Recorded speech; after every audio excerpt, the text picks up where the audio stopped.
Naging punong barangay ng Barangay 534 mula taong 2010 hanggang 2019.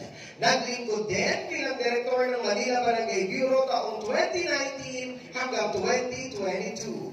Ang hindi tao, ngunit makatao. Ang hindi hayop, ngunit hayop sa serbisyo. Ang tunay na bagay sa 4. Palakpakan po natin ang ating Your Best Choice Councilor Director, Romeo Omeng Bagay!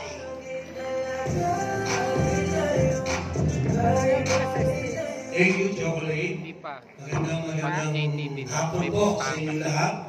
Napakarami ng mga senior sa Barangay 584, tsaka 586 ba? Chairman Tibay at Chairman Orly. Napakadami pa ng mga senior citizen natin dito. So maraming salamat po sa pagpapaunlad nyo sa invitation ni Miss Moreno at kami po mga Your Best Choice dito sa Sampaloc para ho makapagpakilala sa inyo ng personal. So ako po si Romeo Omeng Bagay, 3-term barangay chairman po ako dyan po sa Holy TV Kids sa Sobrelad. Kaya po from Haridi Street hanggang Blue Street.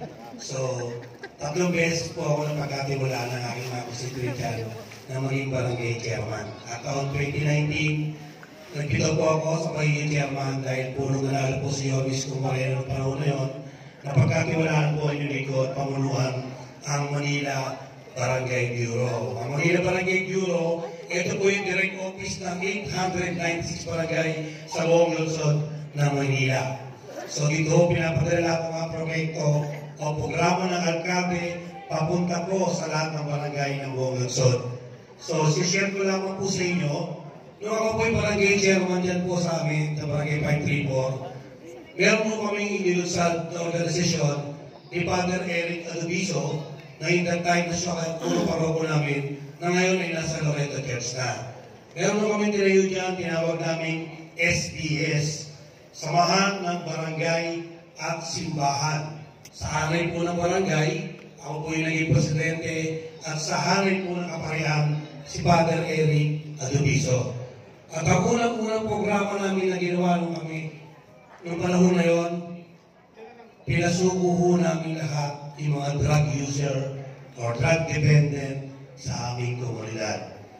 So, kasi po, nung panahon na yon, ang presidente po natin noon ay si President Rodrigo Roa Duterte. At ano pong nangyayari sa mga pusher at drug user ng mga panahon na yon? Ano po? Pinapatay. Pinapatay. Tokham! Di ba po? Totoo naman. Kaya po yun naisip namin ni Father Eric para mailigtas namin yung aming mga kababayan na kapitbahay sa aming komunidad. On the weekly basis, binigyan namin sila ng physical activity sa loob mismo sa loob ng simbahan ng OTD at binigyan din namin sila ng spiritual advisor. At the same time, kumuha kami ng guest speaker na dating drug user to enlighten them na itigil na rin po nila yung paggamit na pinagbabawal na drugs. At nung natapos po nila yung certain period na yun, lahat po sila ay nabigyan ng certification at nawala sa drugs watch list. Yan po. Kasi po, di ba, noong panahon na yun, lahat po ng barangay sa buong lungsod ng Manila, pinapadala po sa amin lahat yung mga drugs watch list na yan. At ako po, ginagawa ko, pinapadala ko po yan sa PDEA. At ang PDEA po ang nagbabalidate sa mga tao na yan kung talagang pusher o user.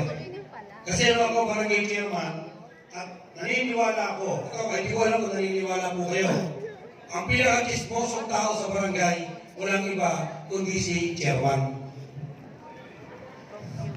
Totoo po. Kasi kung hindi chismoso, kung hindi totoo si chairman, kung hindi chismoso, hindi naman malalaman yung mga nakatira sa barangay na kung anong uri yung mga tao. Tama po ba?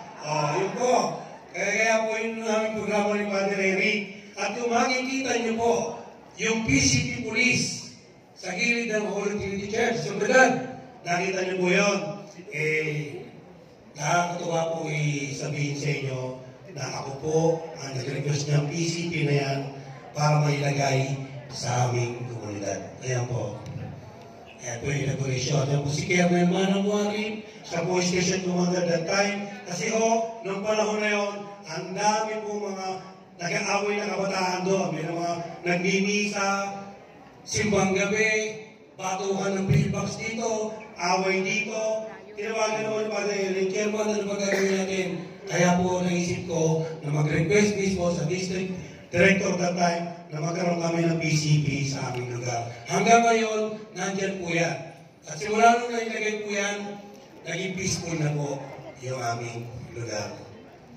At taong 2015, ang inyong pong lingkod ay nabigyan ng parangal na isa sa most outstanding barangay sa buong lungsod ng Manila. Ayan po. At noong 2019 nga po, tayo po yung napagkatiwalaan ni Yormes Moreno Pamanoan ng Manila Barangay Bureau. Very challenging nung panahon namin ni Yorme. Bakit po? Wala pa kami isang taon na po. March 2020, ano pong nangyari? COVID. Nagka-pandemic, iba po ba? Pero, hindi po doon tumigil yung pag-gobyerno ng lungsod ng Manila. Tama po ba? Katulad po ng pinakita kanina ng ating former councilor, Atty. Martin Quitos. Nakita niyo po lahat yung mga infrastruktura, yung mga eskwelahan, ospital, at lahat po yan ay tumindig sa panahon ng pandemya. At napakaswerte natin mga taga-Sampaloc dahil nasa atin po ang pinakamalaking elementary school sa buong Pilipinas, ang Dr. Alejandro Albert Elementary School. 10-story, full condition. Sino may mga kamag-anak na nag-aaral dyan? Wala, kasi malayo na kayo, no? Buti. Kasi kung meron na may mga kabataan na nag-aaral dyan, may problema kayo dyan. Kailangan nyo bigyan ng jacket. Kasi full air condition po doon natin. So, kaya po maganda yung eskwelahan na yan. Ayan po, nakikita nyo, yan po yung ating galing, yung Undersecretary DILG ng Barangay Affairs, si Martin Dino. Yan po yung mga panahon na yan.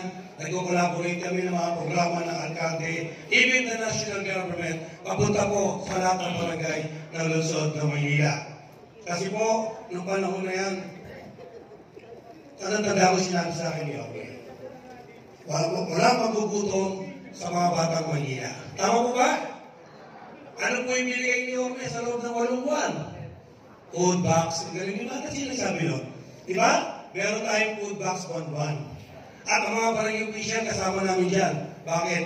Hindi ba itatandaan nyo, naglalagay kayo ng sila sa tapat ng bahay nyo at nilalagay na lang yung food box sa tapat ng bahay nyo ng panahon ng COVID. Tama po? At ano pa po yung binigay ni Orme ng mga panahon na yan? Per family, kung natatandaan nyo, yung 1,000 pesos per family. Hindi yung per household. Per family po yan. Kung sa isang bahay, 3 pamilya, 3 po sila makakatanggap. Kasi po, noong mga panahon na yun, mahigpit po ang bilin sa amin ni Yormes Moreno.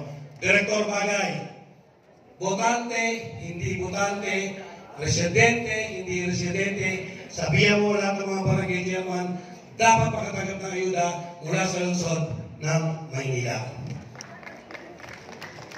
Di ba po? Kasi mga panahon na yun nung nag-lockdown sa atin. Pero mga tayo ibang lugar, nag-lockdown, sa atin inabutan. Tama po ba? At yun, nakakatanggap po yun ng ayuda kahit hindi sila residente o botante sa ating lugar. Kaya po, sa akin po pag-ikot sa buong lungsod ng Maynila, from District 1 hanggang 6, meron po ako nakitang pangunahing problema na ating mga kababayan na mahihirap. Sino po yung kila Chairman Orly Corrida dito?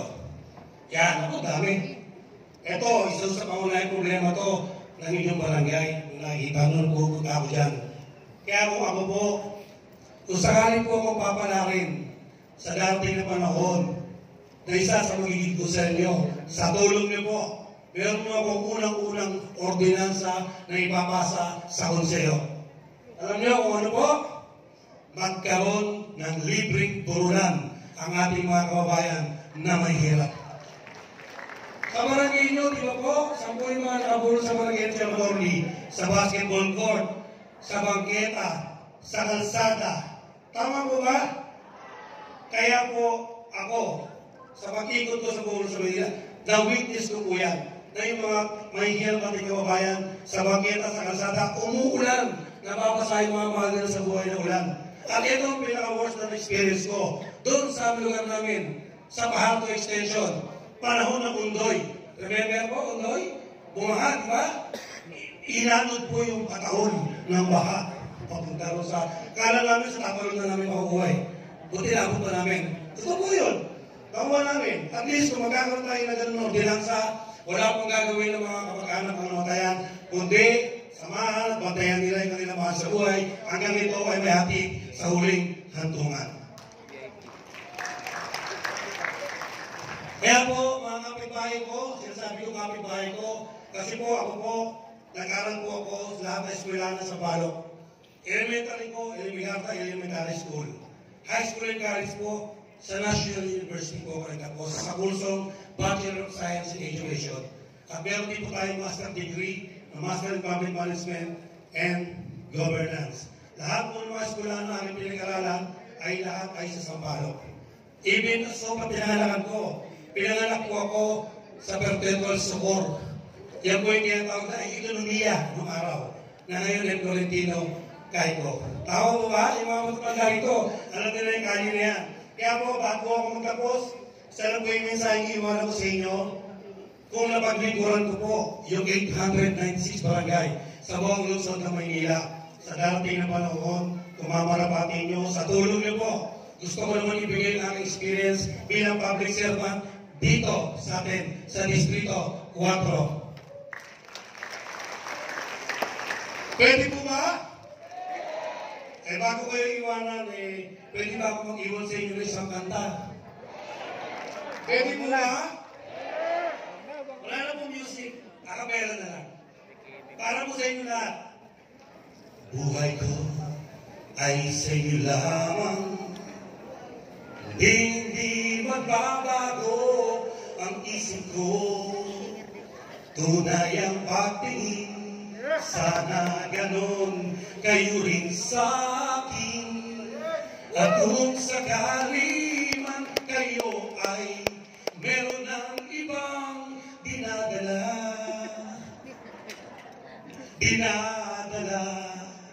At kung sakali man sa amin may bakante pa, bekenemen. Bagay naman. At kung sakaling mapusuan nyo, taus-pusong pasasalamat ko, serbisyo ko'y alay sa inyo. Baka sakaling may sama nyo ako.